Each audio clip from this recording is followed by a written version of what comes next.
ओम नमस्ते। आइए आज की चर्चा को प्रारंभ करते हैं। ऋग्वेद के दूसरे मंडल के 41वें सूक्त का 12वां मंत्र।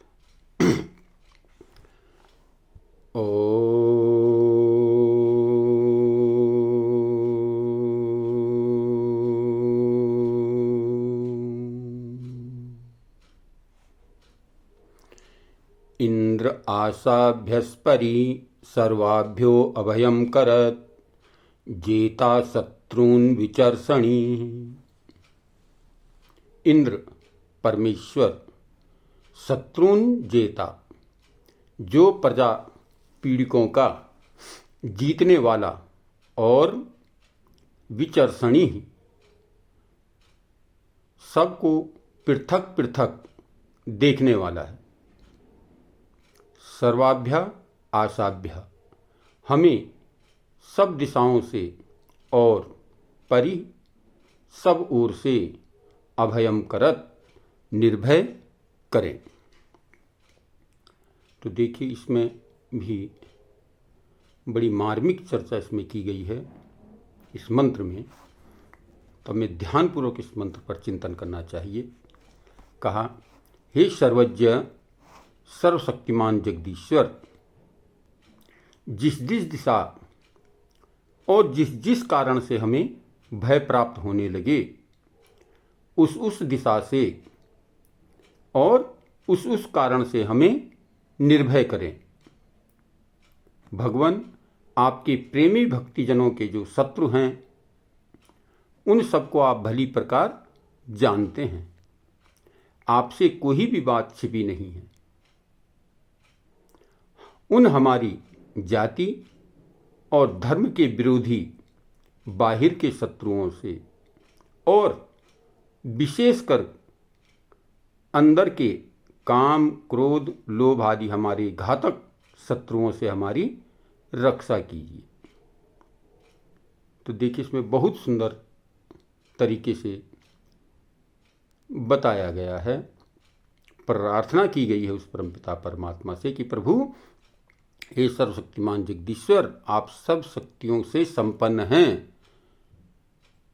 सर्वशक्ति संपन्न जगदीश्वर, जिस जिस दिशा और जिस जिस कारण से हमें भय प्राप्त होने लगी, जिस जिस कारण से जिस दिशा से हमें भय होने लगे, किसी प्रकार से भय उत्पन्न होने लगे, तो उस दिशा से हमारे भय को उस दिशा से हमारे भय को जो है दूर कर दीजिए प्रभु। हमें जो है निर्भय बना दीजिए।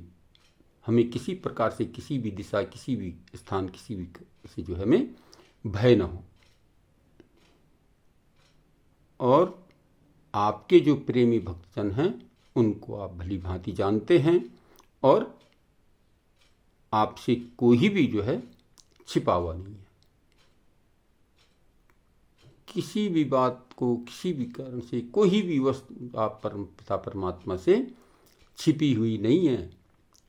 हम यदि मन के अंदर भी कोई विचार उत्पन्न करते हैं तो वो भी परमपिता परमात्मा के ज्ञान में है, नॉलेज में है।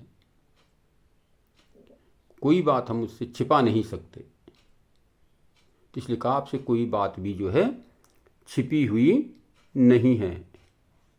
हमारी जाति और धर्म के विरोधी, हमारी जाति और धर्म के जो विरोधी हैं, यानी मनुष्य जाति में, अर्थात इस मनुष्य योनि में जितने भी धर्म के विरोधी हैं, धर्म को न मानने वाले हों, नास्तिक हों, इस प्रकार के जो धर्म के विरोधी हैं, उनसे हमारी रक्षा की। और अर्थात आगे फिर इस पर जो है चिन्ह लगाया है कि जो हमारे काम, क्रोध आदि, लोभ आदि जो वस्तुएं हैं, हमारे अंदर के जो शत्रु हैं, बाहर के शत्रु तो इतना नुकसान नहीं पहुंचा सकते। बाहर के शत्रु तो समय पा करके ही हानि पहुंचाने का प्रयत्न करेंगे, लेकिन जो हमारे भीतर के शत्रु हैं, वो तो पल पल पर हमें जो है हानि पहुंचाते रहते हैं, क्षण क्षण पर हमें हानि पहुंचाते रहते हैं। तो कहा, जो अंदर के हमारे आंतरिक जो शत्रु हैं, इनसे भी हमें बचाने की कृपा कीजिए, इनसे हमारी रक्षा कीजिए। किसी कवि ने बहुत सुंदर बात कही भी है, काम क्रोध लोभ मोह आदि जीवन का नाश करे हैं, और नहीं बचाने से बचते जिनमें ये वास करे हैं। ये शोभाराम प्रेमी जी का भजन था, बहुत सुंदर, कि काम क्रोध मद लोभ मोह जीवन का नाश करे हैं, नहीं बचाने से बचते जिनमें ये वास करे हैं। कहते काम क्रोध लोभ मद मोह, ये 5 शत्रु जिस व्यक्ति के, जिस मनुष्य के अंदर बैठे रहते हैं, जिसमें ये समाये हुए हैं, वो लाख यत्न कर लेकिन किसी प्रकार से वो बच नहीं सकता, वो बुरी स्थिति में पहुंच जाता है। तो इसलिए इनसे हमें बचने का प्रयत्न करना चाहिए। ये मंत्र हमें प्रेरित कर रहा है कि हम अपने अंदर के शत्रुओं को भी मार भगाने का प्रयत्न करें। जो हमारे आंतरिक शत्रु हैं, इनको मिटाने का प्रयत्न करें। जब हम इनको खत्म कर लेंगे, इनको मिटा लेंगे, तो फिर बाहर के शत्रु तो हमारे को कोई कुछ कर नहीं सकता। बाहरी शत्रु तो जो है अवसर पा करके किसी से द्वेष भावना रख करके ही विचार करेंगे, लेकिन ये हमारे जो अंदर के शत्रु हैं, ये तो हमें जो है हर क्षण मात्र में जो है अधोगति की ओर डालते चले जाते हैं। तो इसलिए इन शत्रुओं से विशेष करके बचने की इसमें प्रार्थना की गई है कि हम इन बुरे अंदर के शत्रुओं से बचें, अपने आप को बचाने का प्रयत्न करें। तो ये प्रभु, आप हमको इतनी शक्ति और इतना सामर्थ्य दीजिए कि हम इन बुराइयों से बच सकें, इतनी शक्ति हमें जो है प्राप्त कराइए। तो ये बहुत सुंदर चर्चा इस मंत्र में दी गई है।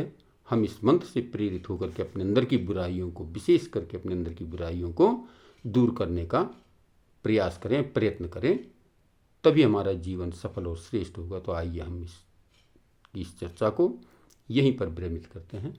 ओम।